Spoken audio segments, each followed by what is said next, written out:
नमस्कार। सीटेट 2026 की साइंस परीक्षा को क्रैक करने की पूरी तैयारी में आपका स्वागत है।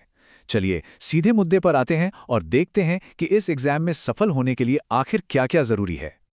तो सबसे पहली और सबसे जरूरी बात, साइंस सेक्शन की बनावट कैसी है। इसमें आते हैं पूरे 30 सवाल। जी हाँ, ये 30 सवाल तय करेंगे कि आपकी तैयारी किस दिशा में जाएगी। और 30 सवाल मतलब पूरे 30 नंबर। इसका सीधा सा मतलब है कि हर एक सवाल का एक नंबर है, तो कोई भी सवाल छोटा नहीं है। हर सवाल आपको अपनी मंजिल के एक कदम और करीब ले जाएगा। तो आज हम क्या क्या देखने वाले हैं। हम 4 हिस्सों में अपनी पूरी स्ट्रैटेजी बनाएंगे। पहले परीक्षा को समझेंगे, फिर देखेंगे कौन से साइंस के मेन टॉपिक्स हैं, इसके बाद पढ़ाने की कला पर बात करेंगे और आखिर में एक पक्की रणनीति बनाएंगे। तो चलिए शुरू करते हैं पहले सेक्शन से, परीक्षा का परिचय। यहां हम इस एग्जाम की बिल्कुल बुनियाद को समझने की कोशिश करेंगे। देखिए, ये एग्जाम सिर्फ ये नहीं देखता कि आपको कितना पता है। सिलेबस तो क्लास 6 से 8 की साइंस की किताबों पर ही बेस्ड है, लेकिन सवाल सीधे सपाट नहीं आते।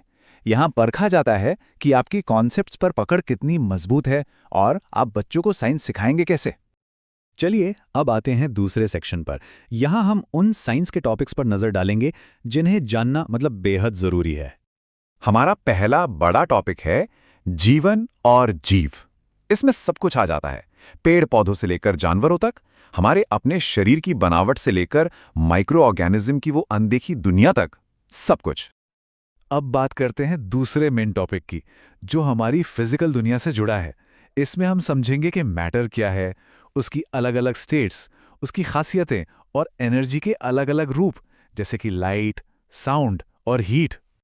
अच्छा, ये एक ऐसी जगह है जहां अक्सर कंफ्यूजन होता है। मिक्सचर और कंपाउंड, इनके बीच का फर्क समझना बहुत जरूरी है, क्योंकि इससे जुड़े सवाल प्राय हर बार पूछ लिए जाते हैं। और ये देखिए कैसे गर्मी या तापमान के साथ मैटर अपनी शक्ल बदलता है। सॉलिड से लिक्विड और फिर लिक्विड से गैस बन जाना, ये एक बेसिक कॉन्सेप्ट है, लेकिन इस पर पकड़ बनाना बहुत जरूरी है।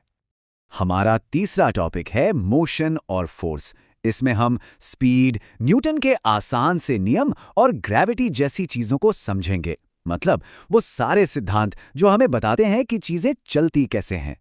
आप जरा ऊपर देखते हैं, चौथे डोमेन पर, जो हमारी पृथ्वी और स्पेस से जुड़ा है।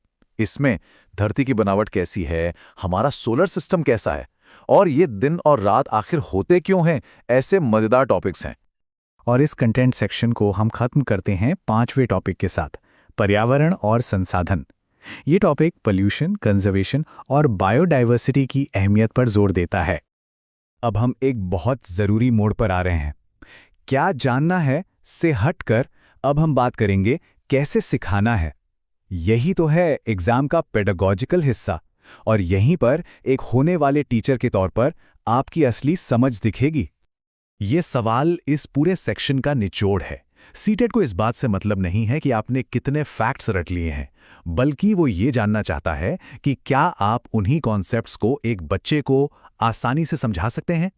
तो यहाँ कुछ मॉडर्न तरीके हैं जिन्हें सीटेट बहुत वैल्यू देता है, जैसे बच्चों को खुद ऑब्जर्व करने और एक्सपेरिमेंट करने देना, एक्टिविटी बेस्ड लर्निंग करवाना जैसे मॉडल या पोस्टर बनवाना, और सबसे ज़रूरी, बच्चों को सवाल पूछने और डिस्कशन के लिए बढ़ावा देना। और अब हम आ गए हैं अपने आखिरी और सबसे काम के सेक्शन पर। यहाँ हम अब तक की सारी जानकारी को एक विनिंग स्ट्रैटेजी में बदलेंगे। सवाल ये है कि अपनी एनर्जी लगाने कहाँ है। ये टेबल पिछले पेपर्स के एनालिसिस के आधार पर सबसे ज़रूरी टॉपिक्स दिखाती है। इससे साफ पता चलता है कि ह्यूमन बॉडी, फोटोसिंथेसिस और एनर्जी जैसे टॉपिक्स पर फोकस करना कितना स्मार्ट मूव है। तो ये रहे रिवीजन के लिए आपके आखिरी 4 स्टेप्स। एक चेकलिस्ट की तरह इसे याद रखिए। पहला, क्लास 6 से 8 की एनसीईआरटी की किताबों को घोल कर पी जाना है। दूसरा, जो ज़रूरी डायग्राम्स हैं उन्हें दिमाग में बैठा लेना है। तीसरा, इंपॉर्टेंट एक्सपेरिमेंट्स की प्रैक्टिस करनी है। और चौथा, पढ़ाने के तरीकों को अच्छे से समझ लेना है। एक बात हमेशा याद रखिएगा, लक्ष्य सिर्फ एक एग्जाम पास करना नहीं है, बल्कि एक असरदार साइंस टीचर बनना है। एक ऐसा टीचर जो बच्चों के मन में साइंस के लिए एक जिज्ञासा जगा दे। और आखिर में मैं आपको इसी सवाल के साथ छोड़ना चाहता हूं कि असली मकसद क्या है।